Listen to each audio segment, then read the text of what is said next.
Green's YouTube, Captain Machine here, back for another vlog. And this one's a video response to what Tetsubo put out this morning, or last night. It's hard to tell with Americans versus England in terms of timescales, or time zones. He asked the question, what would you use for a grim and gritty post-apocalyptic setting that minimised the amount of adaptation you had to put into it?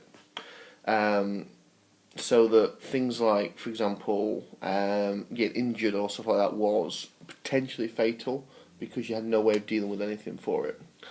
And what system was used to run that? Now, first of all, I want to put an honourable mention out to a game I played a long time ago, and I've seen it once go up for sale. I know my friend has it, and if I can convince him to let go of it, that would be amazing. Which was Morrow Project. Even if I could just get a copy to review and talk about, because it's been out of print for 20 years easy. It's one of those, I wouldn't say it's an indie game. I think it was indie before indie became a thing. It was a small game. Sorry for the beeping, making breakfast at the same time, but that can stew for a moment. It was just a small game, and the concept behind it was that there was this man called Morrow who invented a time machine in a post-apocalyptic world after a nuclear war, and went back in time to stop it from. Oh no, not stop it from happening. No, he couldn't. No, I think he concluded he couldn't stop it from happening. So he went back in time to create the Morrow Project, which was a bunch of people stuck in cryostasis, so that after the nukes all went off and the radiation died down, they could wake up and fix the world. So they had everything. They had scientists, they had mechanics, they had Mars, as they called it, which was warriors basically, or soldiers.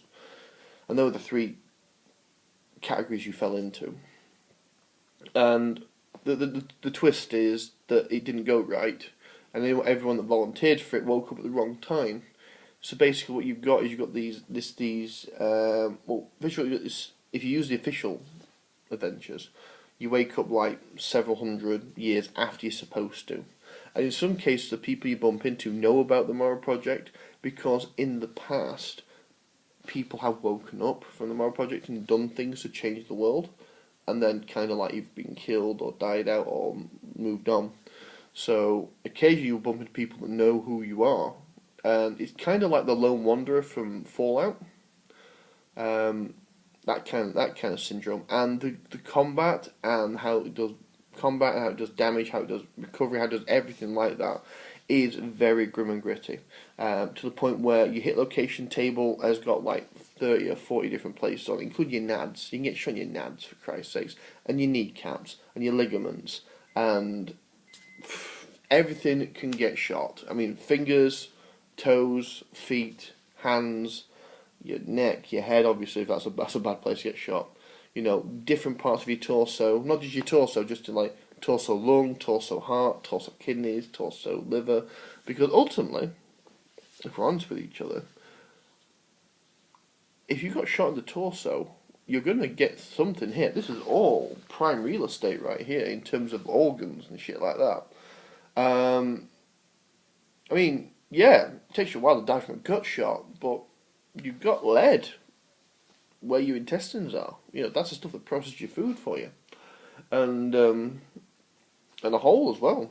And, you know, if the body can't heal that, you're fucked. So there is that, and so honourable mention goes to that. Having not played it in a long time and never owned a copy of it myself, I don't know how easy it would be to run today. But I do get nostalgic about it, and I think I want to talk about it again in the future. So if you're out there, you know who you are. If you want to borrow me a copy so I can talk about it and read it, then that'd be fantastic. However, to answer Tetsubo's original question, and we're going on 5 minutes now, I would run a post-apocalyptic gritty RPG using BRP. For me, BRP is about as grim and gritty as I can stand. I've never played GURPS. I'm told GURPS does this, so I don't know about GURPS. And I suppose honorable mention goes to that, I suppose, having never played it. But BRP is what I would use. The generic BRP. I know that BRP powers Call of Cthulhu and Elric and all the rest of it, but the yellow book that's out now, the BRP book. That's what I would use, because there's a lot of, it's a great little game because a lot of switches in there you can turn on and off, and different things like magic, for example, psionics, cyborgs, robots. And you can go as grim and gritty or as crazy as you want with it. I mean, if you only want the ability to heal wounds at the normal rate, which I think is like 1d3 a week wounds, a hit point, sorry, which is, most people cap out around about 14 to 15.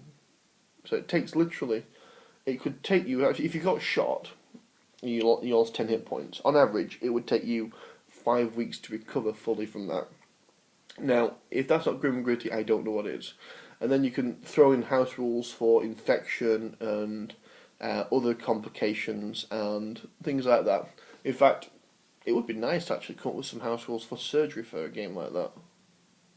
Either way, to answer the question, BRP is a system I would use, but the honourable mention goes to a little game that probably no one's heard of called The Morrow Project. Thanks for your time, guys. Goodbye.